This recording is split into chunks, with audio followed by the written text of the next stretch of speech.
told that there was a creek lined with gold, solid gold.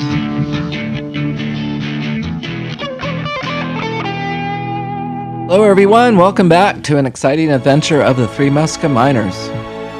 Pip is demonstrating the art of relaxation.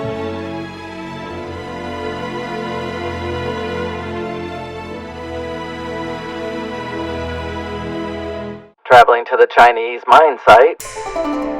In his historical novel, The Journal of Wang Ming, Lawrence Yep referred to the early 1850s American goldfields as the Golden Mountain and imagined its yield being nuggets as big as melons. That a dream of material wealth and security would be associated with the image of food would not have come as an alien concept to those starving people of southwest China in the mid-1800s. Over Montana? Yeah.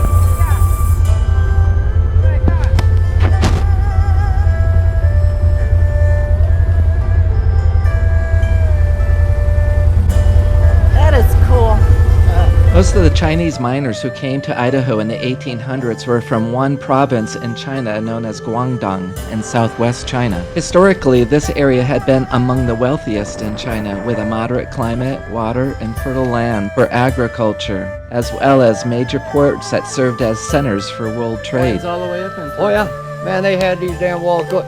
Every gully that a white man worked and left, the Chinese would come through and rework it. Yeah. And still find gold. Yeah. But instead of doing big piles, every time they come to rock, they just stack it in the wall and just kept going. Yeah. But beginning in the 1840s with the Anglo-Chinese War, the first Opium War, this lifestyle was changing. With rising taxes for military expansion, payments of silver to the British in compliance with the Treaty of 1842, the reduction of Chinese exports. I'll just do that camera. Okay. And you go over on that so I can get a picture of them. Oh, yeah. Okay, how do you do that? And significant increases in European imports, including opium, Guangdong province economy was devastated. Well, there's a red light flashing.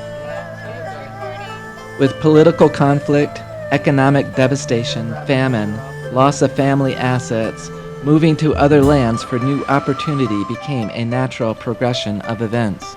That's pretty cool. Try to move it around so that you can get a good picture of y'all. As soon as I get the leaves out the way.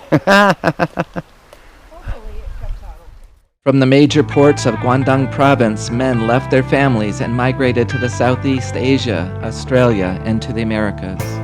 These rocks were hand grown.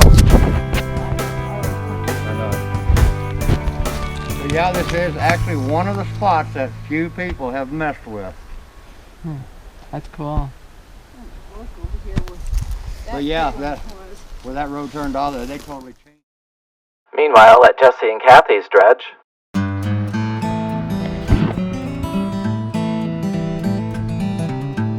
These are the steps that Jesse and Kathy's made over the years going down to the Ore Grande off of French Mountain Road.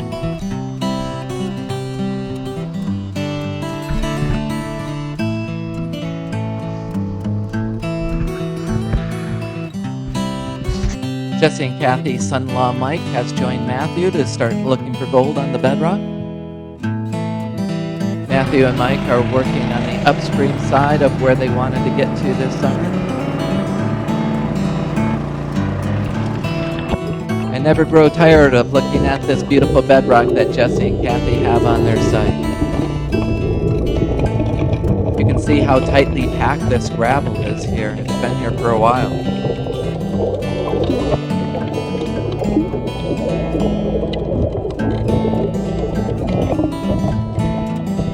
Matthew and Mike are very fortunate. They only have about a foot of overburden.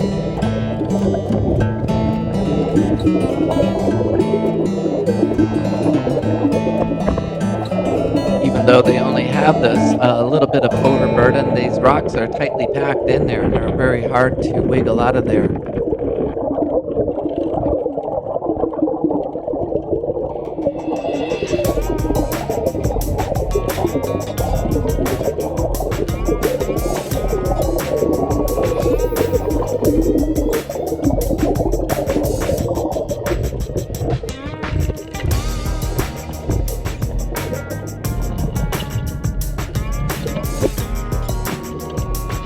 combination of some pry bars, that water jet nozzle, and just some good old physical hard labor, and you can pull those rocks out of there. It just takes time.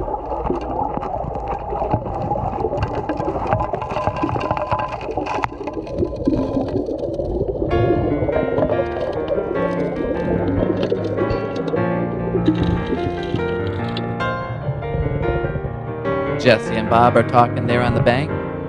You can see how much progress Matthew and Mike have made here on Jesse and Kathy's site, almost at the very end here. Yeah, doesn't that look good? I'm standing on bedrock. Right up there is this bench, right there.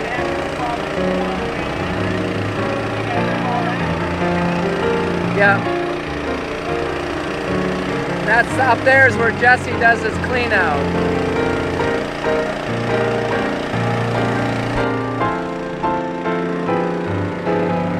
There's Marietta talking with Jesse.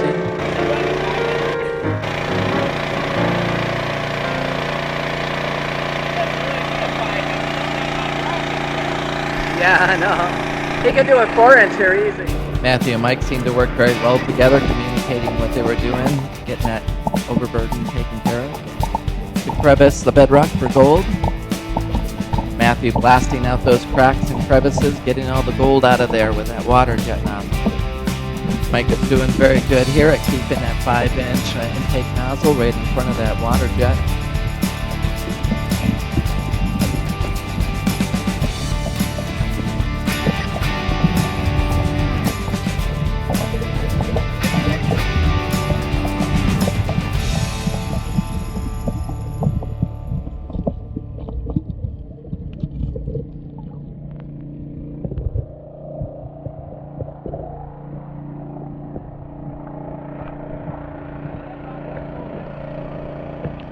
I think so. Downstream at the Three Muscaminer dredge. Bob's got the afternoon shift here. He's getting ready to jump in and get us some gold. Well, sneaking into the water here. It's been a year, and forgot how cold the water can be. It's not as cold as Alaska, that's for sure, but it's still just as slippery and everything else if you're not paying attention to what you're doing. Walking on the rocks, no matter where you're at, can be tough. But boy, it's nice to get back down in the water and do a little dredging. The water moves a little bit quicker here than it did up in Alaska. As long as you're down near the bottom, it wasn't too bad, but every time you put your head up, it wants to push you away because we didn't have such a dam here as we did in Alaska. This is a much thinner creek, not as big a pond as we had. But the one thing I will say is it wasn't the shale like it was up in Alaska. These are actual rocks you can pull out of the way.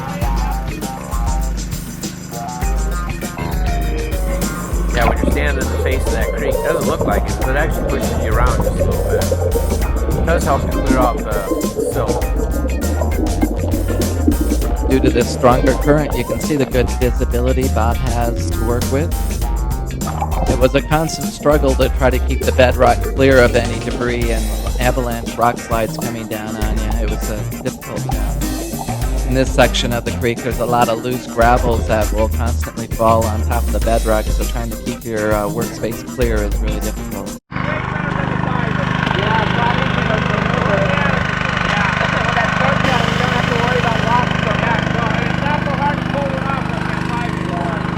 If you're going to work some clay and bedrock, make sure you have a couple of shelves above you to catch all the... Yeah, I tried throwing the bigger rocks at the top. Well, that whole dragged and just not... Yeah, if it hits anything, you got an avalanche. Yeah.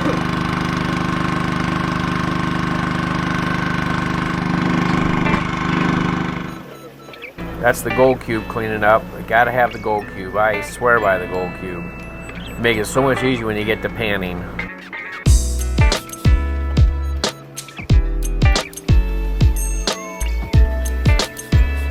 Panning's not my bag.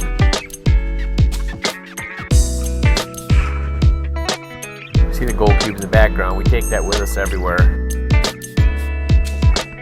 You can never escape panning. Always some panning. Trying to separate some of the mercury from our gold. That mercury just grabs your gold quickly. Pieces just off the top, yeah.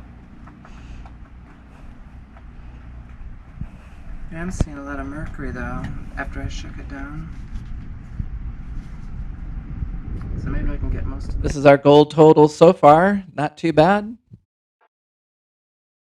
Meanwhile, at a nearby creek, Meta was jonesing to set up the river sluice in a place near the camp, so Jesse and Kathy found her a nice little spot on the side creek. Meta can start doing some prospecting for some gold. It's a nice little creek with good access, and Jesse and Meta's got the river sluice set up.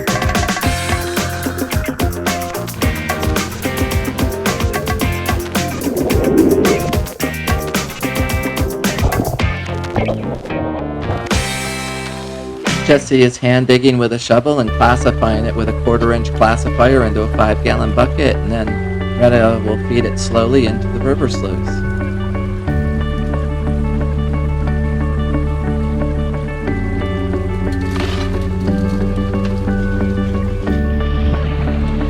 And of course, there's always a lot of panning at the end for the clean out.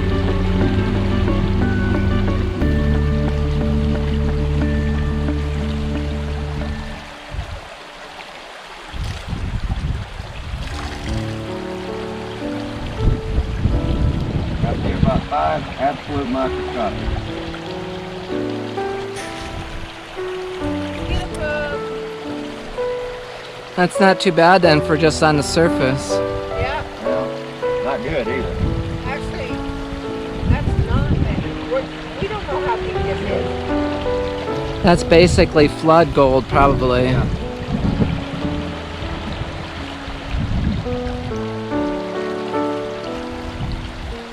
Did you have a lot of black sand? Not bad. One gun.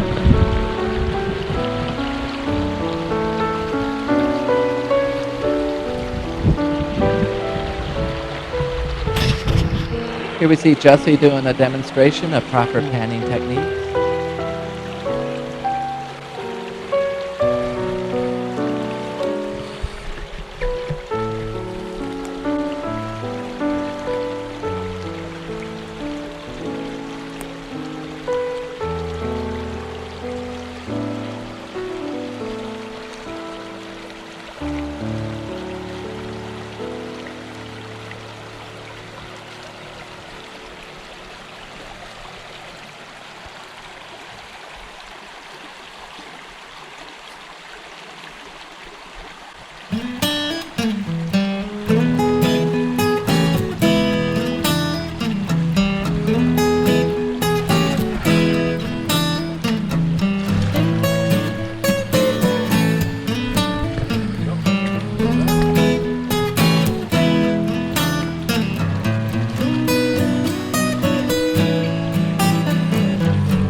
My way's a little slower, but more accurate. Retta and Kathy are supervising. You don't do the tap tap? Not yet.